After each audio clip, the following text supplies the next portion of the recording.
Hey gamers, Aksu here. Wow guys, right after publishing my last video, our settlement bank storage has just been massively buffed. In this video, I'll build upon my previous release, How to Prepare for a Long Game Break.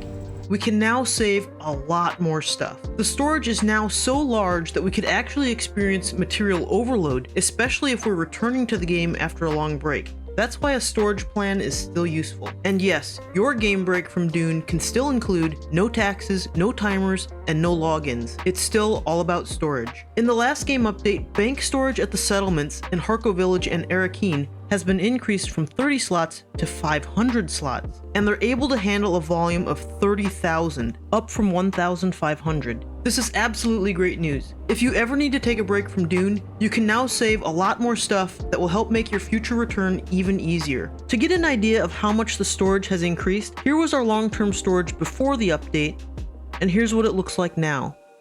Do keep in mind, even if the bank can store 30,000 V, you can only move materials out of the settlement with your combined storage of your ornithopter and your backpack, just over 2,000 V. You will still benefit from having a plan.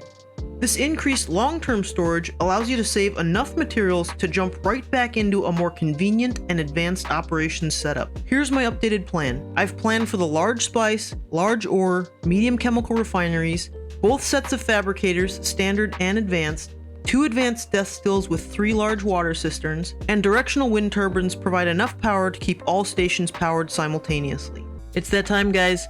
Please help support the channel by subscribing. You can also leave a like or comment, which really does help with the algorithm. And if you happen to be interested in live gameplay, I do stream weekly on Twitch, and I really do appreciate your support. Thank you so much, guys. After logging back in, you'll need a total of 4 trips out of the settlement to set up this fully featured base. Alternatively, you can still follow the lighter weight plan from my previous video if you want a more modest and scrappy setup with just 1 trip. Your future self will be glad if your character's backpack and assault ornithopter storage are already set up to allow you to immediately reestablish a base without fighting your inventory or needing to make unnecessary trips and loading screens to extract items from your bank. The first trip is preloaded in your assault and backpack. This has base construction materials and gets water generation started, and it also includes 1 flex fab and your repair station. While the gear and equipment plan is similar to my previous video, this time I have tier 5 equipped while getting set up. After trip 1, we unburden our backpack of extra stuff.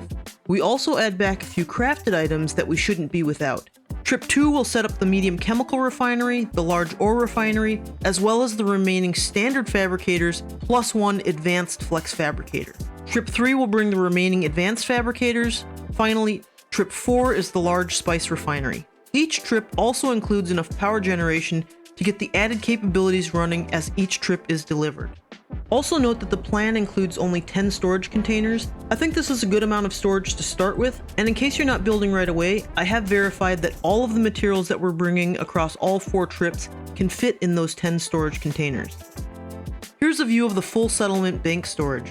The first thing I noticed, well beyond wow that's a lot of stuff, is that the bank will likely feel more volume and weight limited versus slot limited. On the overall plan sheet, the materials for trips 2, 3, and 4 are stored here. That means all of the other materials in the settlement bank are extra. Let's scan through this mostly to get an idea of the scale of the materials that you can store. You may not store exactly these materials. The important part here is to get a feel for the enormous scale. If you're storing a lot more refined ingots, they're going to eat up the volume quickly. If you're storing a lot more components or equipment, they're going to fill more slots quickly. The larger bank is really going to help a lot of players if they need to take a break from this game. I hope you found this video to be helpful. Thank you for your support, and we'll see you next time.